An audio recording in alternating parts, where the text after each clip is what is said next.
బంగ్లాదేశ్తో 2 టెస్టుల సిరీస్లో టీమిండియా శుభారంభం చేసింది. చెన్నై వేదికగా ఆదివారం ముగిసిన తొలి టెస్టులో రోహిత్ సేన 280 పరుగుల భారీ తేడాతో విజయం సాధించింది. ఈ గెలుపుతో 2 టెస్టుల సిరీస్లో 1-0తో ఆధిక్యంలో నిలిచింది.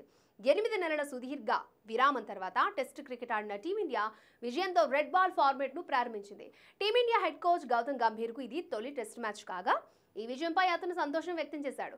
ఇన్స్టాగ్రామ్ వేదికగా 6 పదాల్లోనే తన సంతోషాన్ని పంచుకున్నాడు. ఇందుకు సంబంధించిన పోస్ట్ నెట్టింట వైరల్గా మారింది.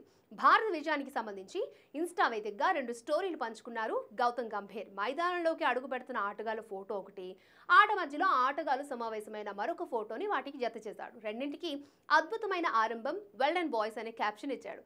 ఇది ఇలా ఉండగా ఐసీసీ నివేదిక ప్రకారం చూసుకున్నట్లయితే WTC ఫైనల్స్ కు అర్హత సాధించాలంటే టీమిండియా రాబోయే 9 మ్యాచ్ల్లో కనీసం 6 గెలవాల్సి ఉంటుంది. ఇందులో బంగ్లాదేశ్తో ఒక టెస్ట్ మ్యాచ్ను, న్యూజిలాండ్తో 3 టెస్ట్ మ్యాచ్లను భారత్ తన సొంత మైదానంలో ఆడనుంది. ఆ తర్వాత ఆ జట్టు విదేశీ గడ్డపై అంటే ఆస్ట్రేలియాలో 5 మ్యాచ్లు ఆడాల్సి ఉంటుంది. ఇందులో 6 గెలవాల్సి ఉంది టీమిండియా.